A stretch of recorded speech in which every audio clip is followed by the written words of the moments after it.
In the game of life, death always wins. You just have to choose the right way to play the game.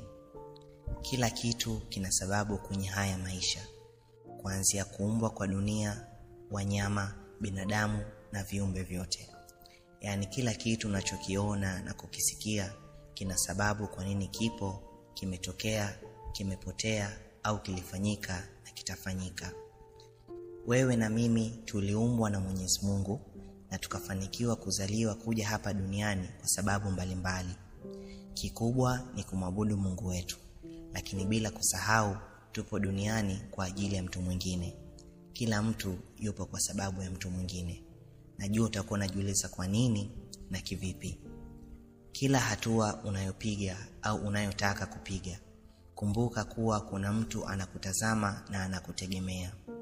Japo katika kutazamwa huku na kutegemewa kuna kuangaliwa kwa namna chanya au hasi.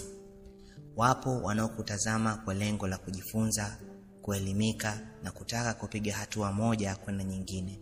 Lakini vile vile wapo wanaokutazama wakisubiri ukosee, uteleze na kuanguka. Na hiyo ndiyo furaha yao. Basi, unabudi kuhakikisha unapanga na kufanya machaguzi sahihi ya kila hatua unayotaka kupiga katika maisha yako. Hakikisha unafikiria kwa makini kabla ya kutamka na kutoa neno lolote kinywani mwako. A wise man once said, always stay positive no matter what. Duniani tunapita tu na hakuna chochote kinachodumu zaidi ya matendo yako na legacy zako.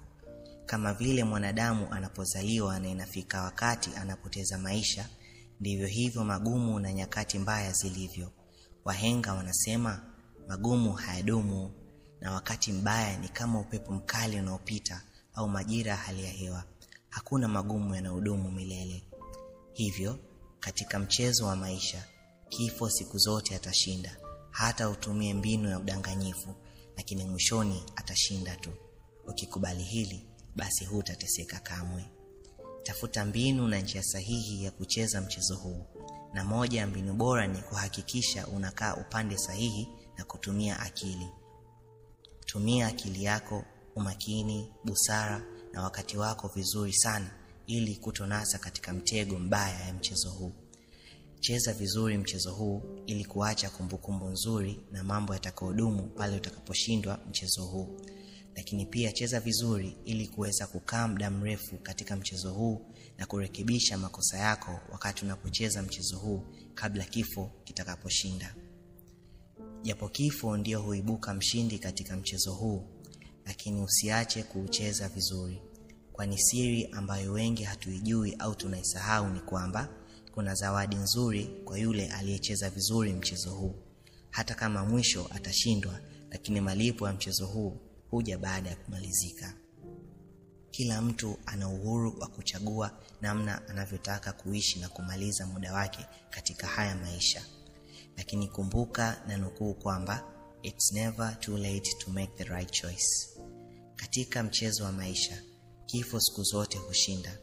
Lakini usiache kutafuta namna nzuri ya kucheza mchezo huu, kwa sababu huu ndo mchezo pekee ambao matokeo yake ya uhakika yanajulikana na yako wazi kabla hata hujaanza huu mchezo. This is Anwar Muhammad, call me the professor. Chukua hiyo.